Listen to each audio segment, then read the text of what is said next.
Muito antes de a esquadra de Pedro Álvares Cabral surgir no horizonte em 22 de abril de 1500, o Oceano Atlântico já era palco de mistérios, rotas secretas e ambições imperiais. A versão tradicional ensina que Cabral descobriu o Brasil quase por acaso, durante uma expedição rumo às Índias. Mas seria essa toda a verdade? Ou outros navegadores já teriam pisado neste território antes dele?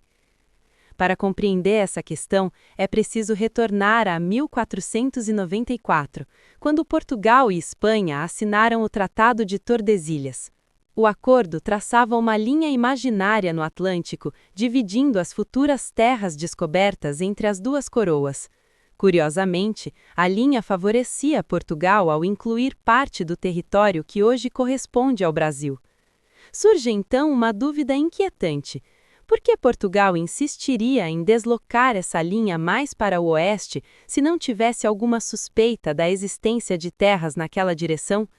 Teria havido expedições secretas anteriores a 1500? Alguns historiadores defendem essa hipótese, sugerindo que mapas e informações sigilosas poderiam ter circulado na corte portuguesa. Contudo, até hoje, não existe documento oficial comprovando uma chegada portuguesa anterior à de Cabral. Mas há outro personagem fundamental nessa história. Em janeiro de 1500, 3 meses antes da frota portuguesa avistar o Monte Pascoal, o navegador espanhol Vicente Yanes Pinzón alcançou o litoral do atual Nordeste brasileiro. Registros indicam que ele chegou à região próxima ao Cabo de Santo Agostinho, em Pernambuco.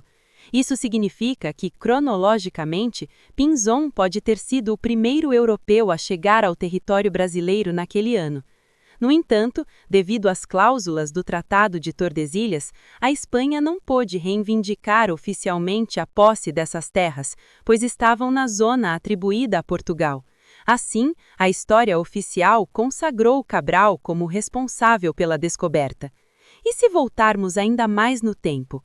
Por volta do ano 1000, navegadores nórdicos liderados por Leif Erikson chegaram à América do Norte, estabelecendo presença na região hoje correspondente ao Canadá. Evidências arqueológicas confirmam essa presença viking. Contudo, não há qualquer prova concreta de que tenham avançado até o território brasileiro.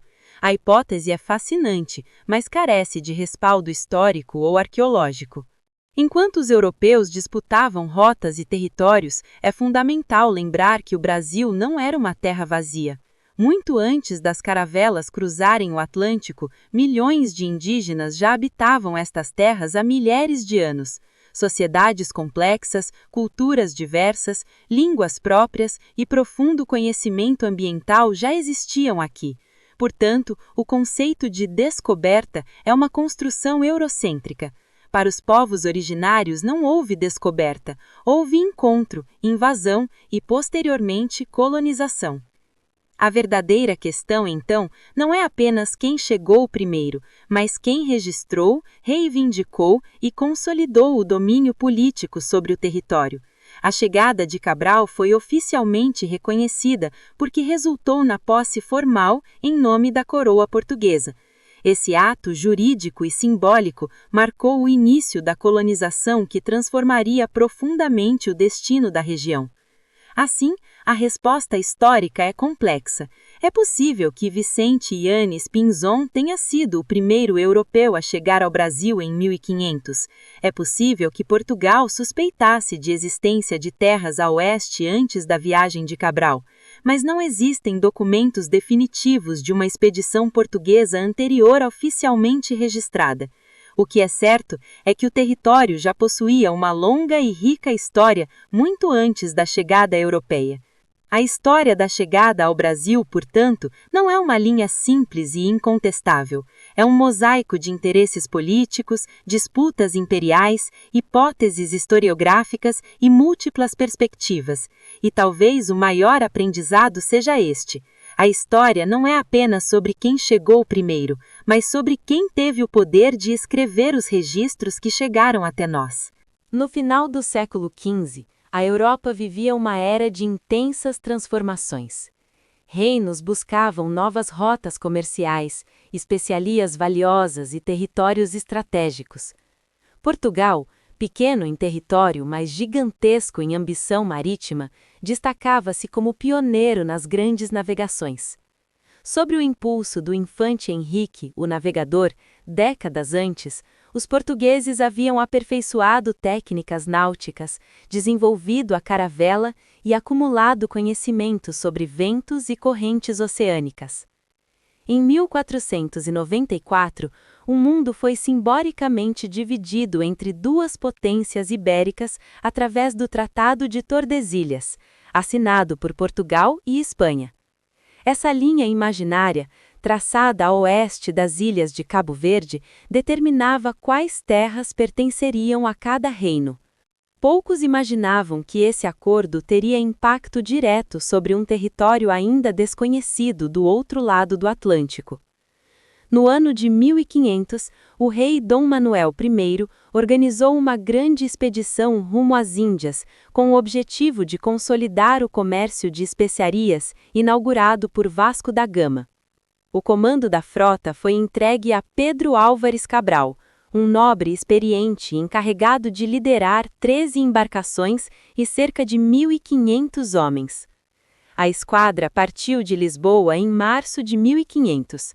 Seguindo a estratégia da volta do mar, navegou em direção a oeste para aproveitar correntes favoráveis, antes de rumar ao sul da África.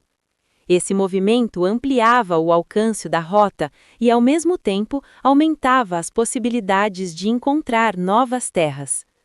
No dia 22 de abril de 1500, os navegadores avistaram o que parecia ser um grande monte. Era o Monte Pascoal, no atual litoral da Bahia. A princípio, acreditaram tratar-se de uma ilha e a batizaram de Ilha de Vera Cruz.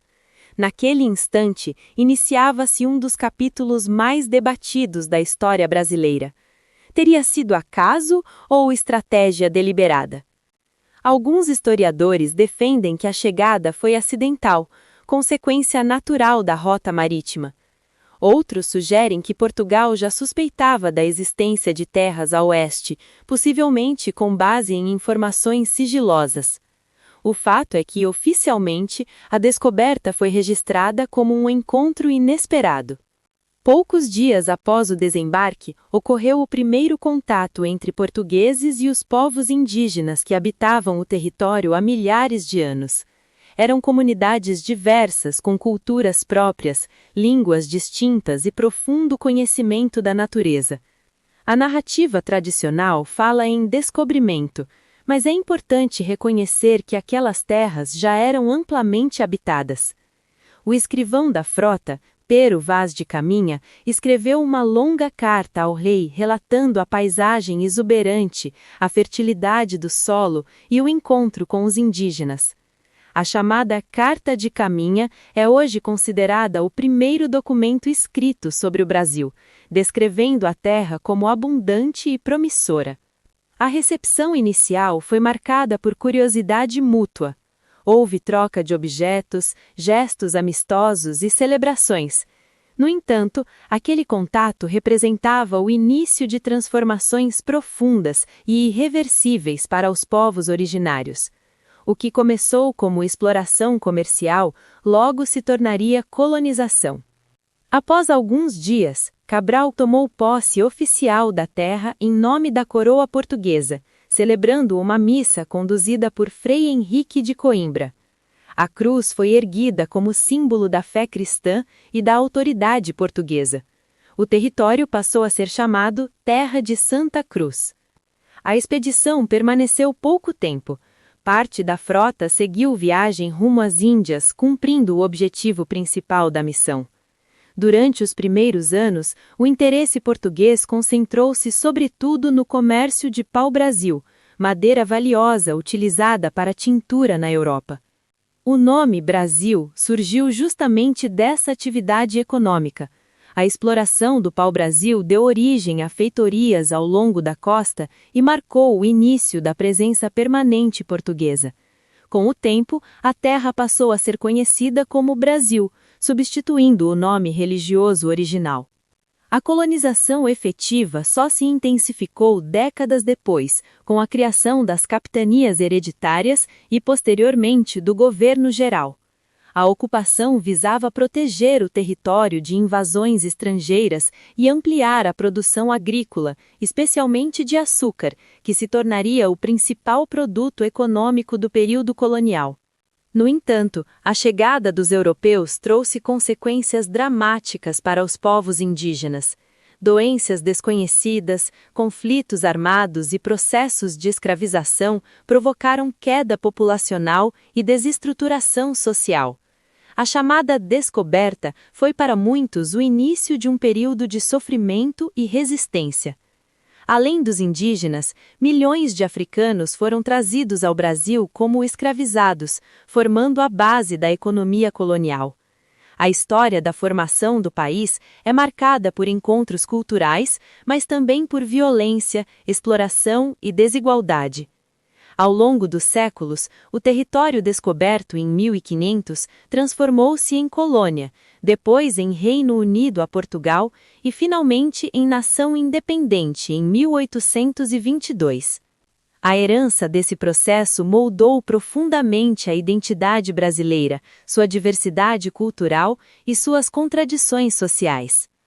Hoje, historiadores preferem usar o termo chegada dos portugueses ou início da colonização, em vez de descobrimento, reconhecendo que o Brasil já possuía história muito antes da frota de Cabral surgir no horizonte.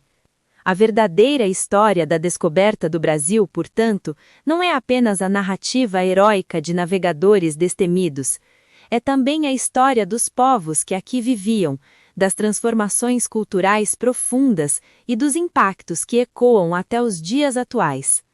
Ao olharmos para 22 de abril de 1500, vemos mais do que uma data comemorativa. Vemos o ponto de partida de um processo complexo, marcado por ambição, fé, estratégia política e encontros entre mundos distintos. Assim, compreender a descoberta do Brasil exige ir além dos livros de escola e analisar o contexto global das navegações, os interesses econômicos da coroa portuguesa e, sobretudo, a perspectiva dos povos originários que já habitavam esta terra muito antes das caravelas surgirem no horizonte. A verdadeira história feita de múltiplas vozes.